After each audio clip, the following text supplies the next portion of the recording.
So you don't have time to go see your brow artist, but you really need to tweeze your brows. In today's video, I'm going to show you how to clean up your brows a little bit with a tweezer at home in between your brow waxes and helping you avoid messing up nice arch brows that your brow artist created for you. Hello everyone, welcome back to the channel. I'm Izzy. I teach you beginner-friendly brow tutorials / at-home care and tips for beginner beauty pros. And today we are going to talk about tweezing your brows at home. As you guys know, I love brows. It's one of my favorite services.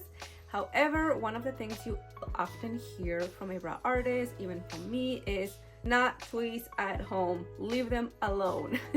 And we actually say this because a lot of the times you guys can go overboard and over tweeze and then mess up a shape that we spent weeks to fix.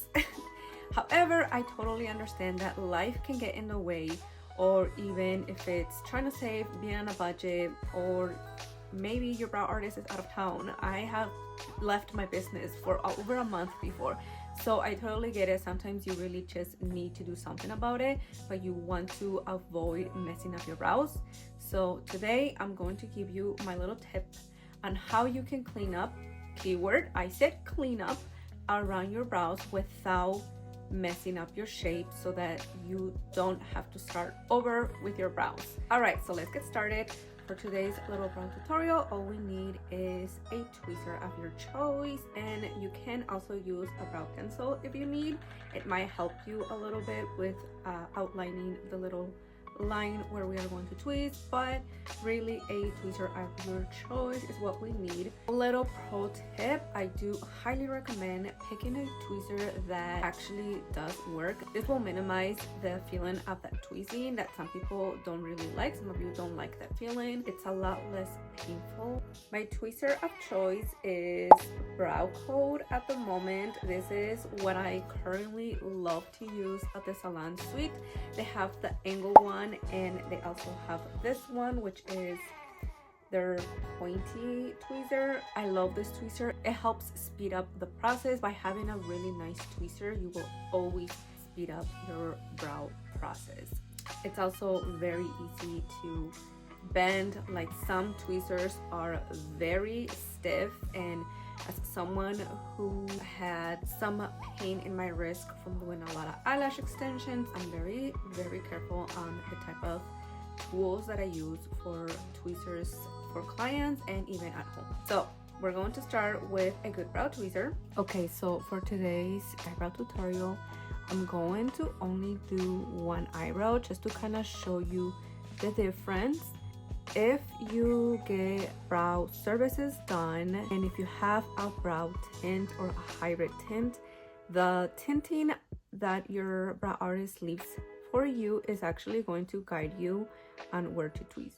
I always tell you guys as my clients, or if you're not a client, I always tell my clients to only tweeze this area or even this area, and stay away as much as you can from this area here, because you don't want to accidentally over tweeze spots that your brow artist worked to give you a shape that you want. Most people want to tweeze their eyebrows at home before they do their makeup, but if you know that you accidentally over tweeze sometimes, but you really need to get some tweezing done, actually fill in your eyebrows first. I want you to fill them in as if you were normally doing your eyebrows. And if you have a little bit of an idea of how you want your eyebrows, this is going to help you outlining the areas to know where not to touch. So I'm just gonna go ahead and kind of pretend that I'm filling them in, because all I'm doing is outlining. Essentially what we are doing here is we are kind of giving ourselves an idea like a brow artist does in the studio with brow mapping. So now we have an idea of kind of where we are going to tweeze without overdoing it. So if you notice the line, it's pretty thick.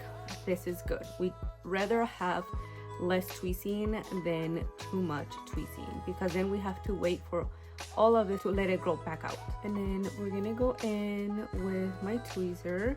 I prefer this little pointy kind because it allows me to focus on going in this way versus this way. If I go in this way, it's going to be a lot harder and I'm going to poke myself. If you have a really good tweezer that's pointy, you're going to end up poking yourself. So I always recommend to decide to avoid poking yourself. And I'm gonna have you with your fingers hold down and then pluck. Tuck the skin a little bit. This will minimize any uncomfortable pain when tweezing. If you notice, I'm pulling with the growth of the brow hair. I'm not going this way. I'm not going up. I am pulling, tweezing. I'm holding it in nice and tight, and then I'm going with the hair growth.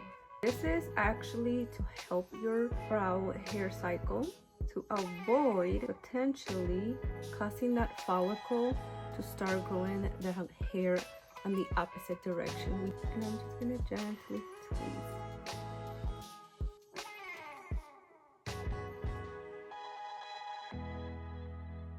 Now I want you to get a little closer, come over here, and I want you to take a look at this little hair right here. Do you see this one right here? That right here, that hair might bother you, but sometimes it's okay to leave that hair if you're not sure and you're reshaping your eyebrows and you're letting them grow.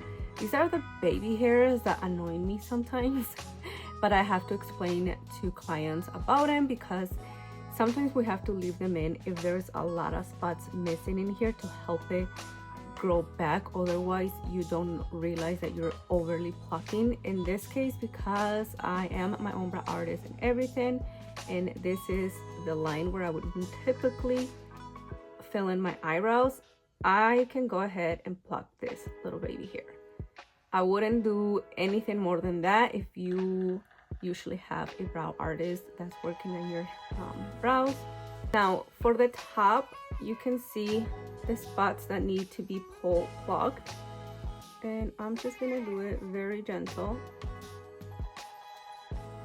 And again, I'm going to the side just because I don't want to poke myself, because these tweezers are pointy and they are very nice tweezers, so I can end up poking myself and I don't want that.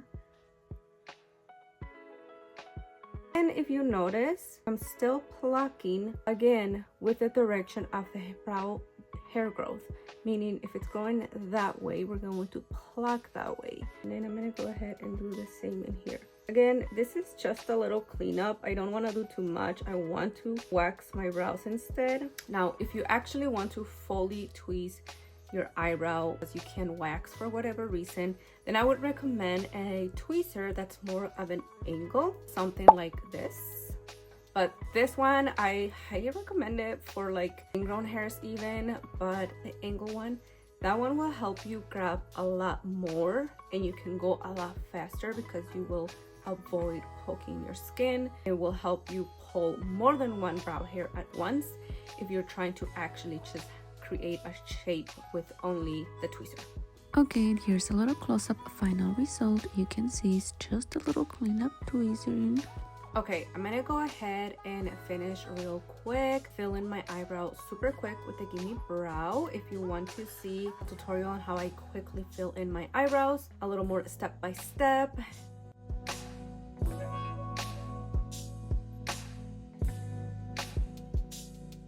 I'm gonna go in with just a tiny little bit of hair-like strokes from Precisely, and I'm only going to fill in tiny little spots that I need because the Gimme Brow already gave me some color. And I'm doing hair-like strokes upwards. Brush if needed. If you get the full size brow pencil, it comes with a brush already. This is the travel size. I'm gonna go in with my brow highlight. This is actually a little too dark. I should have gotten the other shade, but it still works. And just kind of outline it, and that way it doesn't look as ugly anymore with my little brow hairs. Okay, so here's the final finished result. Here's my nicely tweezed without having to mess up my mapping or anything until I can finally do my own brows. And then here is the before. You can see all of these little brow hairs. So I didn't take out a lot, but now you have your brows finished. Instead of trying to start with tweezing because you're getting annoyed, start with filling out your eyebrows outline and then tweeze on the outside. Be careful with the very close-up line, and then fill in your brows, and that should help you get through until your next visit with your brow artist. And that concludes the final beginner friendly brow tutorial for today. I hope you found this video helpful. If you liked the video, don't forget to give it a like, don't forget to subscribe if you haven't, and I will see you on my next video. Bye.